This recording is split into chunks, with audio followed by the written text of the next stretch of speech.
नमस्कार मैत्रिणींनो, आज एका नवीन रेसिपीला घेऊन आलो आहोत, ते म्हणजे दही आणि पराठे. तर दही आणि पराठे कोणाकोणाला आवडतात हे कमेंट बॉक्समध्ये नक्की सांगा.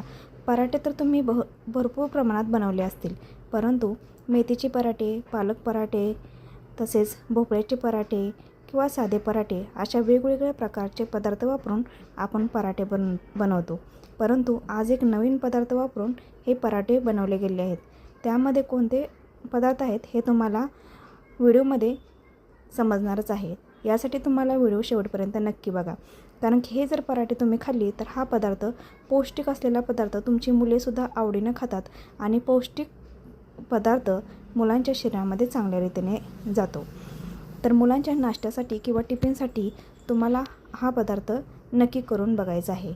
जर आवडला तर तुम्हाला लाईक शेअरसुद्धा करायचं आहे. तर बघा, आज हा नवीन पराठा बनवण्यासाठी काय काय साहित्य लागते ते पाहणार आहोत. यासाठी मी येथे घेतलेलं आहे 1 वाटी ज्वारीचे पीठ. आता 1 वाटी ज्वारीचे पीठ मी चाळणीने चांगले चाळून घेतलेले आहे.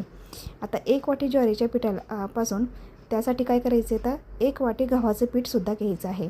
म्हणजे हे प्रमाण सारखे असले तरी चालते, परंतु थोडंसं गव्हाचं पीठ कमी घेतलं तरीसुद्धा चालेल. 1 वाटी ज्वारीचं पीठ, 1 वाटी गव्हाचं पीठ. आणि तिसरी गोष्ट म्हणजे यामध्ये मिक्स करायचं आहे 1 वाटी बेसन.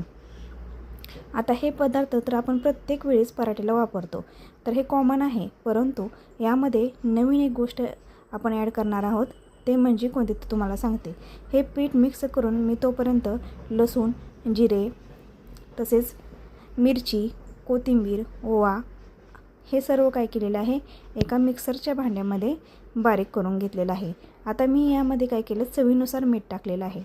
चवीनुसार आपल्याला मीठ टाकायचं आहे. आणि यामध्ये महत्त्वाचा पदार्थ तुम्हाला काय सांगितले, तर आपल्याकडे जी उसळ असते, म्हणजे हरभरा, मूग, मटकी, चवळी किंवा वाटाणा, ही उसळ खूप खायला पौष्टिक असते. परंतु आपण जर मुलांना आपल्या जर खायला ही उसळ दिली तर मुले खात नाहीत किंवा वयस्कर लोकांनासुद्धा ही चावत नाही. परंतु या उसळीचा फायदा आपण या पराठ्यामध्ये घेणार आहोत, कारण की हे जर पराठे आपण खाल्ले तर आपल्याला सर्व पौष्टिकता आपल्या शरीरामध्ये जाते. बघा, हे रात्री मी पाण्यामध्ये हे 4 ते 5 प्रकारचे उसळ भिजाय घातले होते, म्हणजेच कडधान्ये भिजायला घातले होते. आता त्याला काही प्रमाणात मोड आलेले आहेत. जर मोड आलेले असतील तरीसुद्धा खूप चांगले होतील. मोड येण्यासाठी 1 किंवा 2 दिवस ठेवले तरी चालतात बांधून. बघा, आता हे मोड आलेले धान्य माझ्याकडं 2 वाट्या आहेत. आता मी काय करणार आहे, हे मोड आलेले धान्य मी मिक्सरमध्ये वाटून घेणार आहे. त्या अगोदर काय केले, हे मिरचीमध्ये जिरी, ओवा आणि कोथिंबीर टाकून बारीक केलेले होते. ते आता मी सर्व या पिठामध्ये मिक्स करून घेणार आहेत. यासाठी आपल्याला जास्त तिखट मिरची घ्यायची नाही, चवीनुसारच फक्त मिरची घ्यायची आहे, कारण की लहान मुले खाताना तिखट खूप प्रमाणात लागते. अशा प्रकारे ही मिरची बारीक करून आता मी पिठामध्ये मिक्स करून घेणार आहे. बघा, ही मिक्स केलेली जिरे आणि ओवा हे सुद्धा आपल्याला चवीसाठी खूप उपयोगी पडणार आहेत. आणि त्यासाठीसुद्धा लसूणसुद्धा यामध्ये मी टाकलेला आहे. लसूण खूप गरजेचं आहे. लसणाशिवाय कुठल्याही पदार्थाला चव नसते, त्यामुळे लसूणसुद्धा टाकणे खूप गरजेचं आहे. मी यामध्ये सर्व मिक्स केल्यामुळे तुम्हाला यामध्ये बाकीच्या गोष्टी दिसणार नाहीत. आता ह्या मी मिक्सरमध्ये बारीक केल्यामुळे पूर्णपणे बारीक झाले आहेत. आता मी हे पिठामध्ये मिसळून घेते. आता बघा, हे पिठामध्ये मिसळून घेतलं. त्यात मी थोडीशी 1 चमचा हळदसुद्धा टाकलेली आहे कलर येण्यासाठी. आता ही मिरची पूर्णपणे मी यामध्ये मिसळून घेतलेली आहे.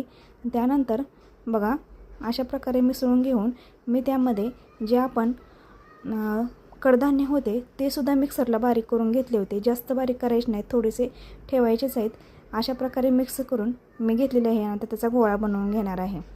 बघा, गोळा अशा प्रकारे गोळा बनतो. असा गोळा झाले की आपल्याला हे कडधान्ये यामध्ये दिसतसुद्धा नाहीत. अशा प्रकारे बारीक केलेले आहेत. जास्त पण बारीक पिठासारखे करायचे नाहीत, कवचित थोडेसे मोठे राहिले तरी चालू शकतात. अशा प्रकारे बारीक केल्यानंतर आता मी एका सुती कपडा घेत आहे. तो पोळपोटावर ठेवून त्याला थोडंसं पाणी लावून घेतलं आहे. पाण्याचा हात देणं खूप गरजेचं आहे.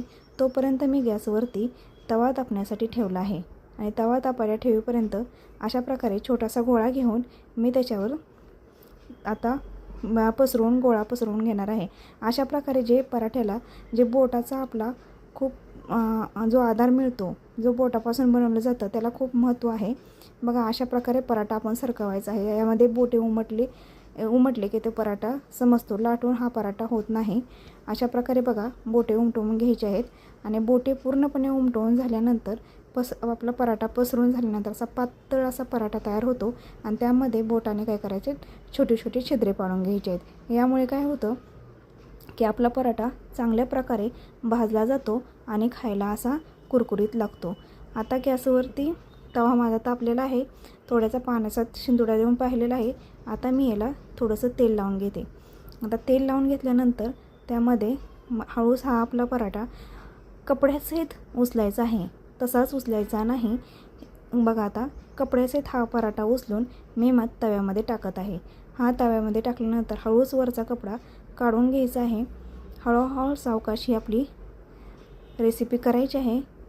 बघा अशा प्रकारे बुडबुडे आल्यासारखे पराठ्याला दिसतात तेल ओतल्यामुळे. जर तुम्हाला तेल कमी वाटले तर तुम्ही कढईने सुद्धा तेल सोडू शकता. त्यामुळे काय होतं, तेलामुळे खरपूस पराठा भाजला जातो आणि चवीलासुद्धा खूप छान होतो. बघा आता माझा पराठा एका बाजूने भाजत आलेला आहे. आता बाजू उलटवून करून टाकणार आहे मी. बाजू उलटून केली की दोन्ही बाजूनी चांगल्या प्रकारे हा पराठा भाजून घ्यायचा आहे. आता हा एकच पराठा करून बघितला. त्यानंतर मी तोपर्यंत पराठा भाजतोय तोपर्यंत दुसऱ्या पराठ्याची तयारी सुरू केली होती. बघा दुसरा पराठा तोपर्यंत तयार करून झालेला होता आणि त्यालासुद्धा मगासारखं मी बोटाने छिद्र पाडणार आहे.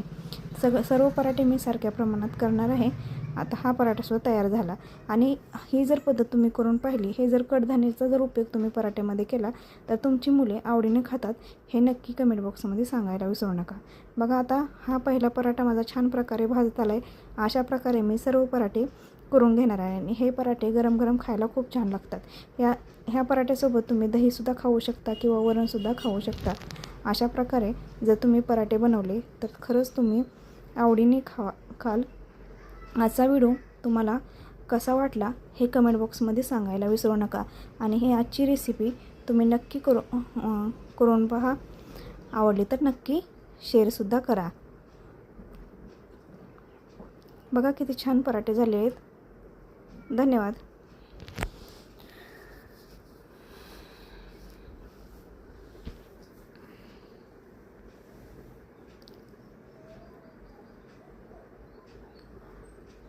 अजून नवीन नवीन रेसिपी पाहण्यासाठी आपल्या यूट्यूब चॅनलला लाईक, शेअर आणि सबस्क्राईब करा. विविध रेसिपी आपल्या यूट्यूब चॅनलवरती अपलोड केलेल्या आहेत. त्यावर नक्की जाऊन बघा आणि उन्हाळ कामाच्यासुद्धा रेसिपी भरपूर आपल्या यूट्यूब चॅनलवरती अपलोड केलेल्या आहेत. तर धन्यवाद.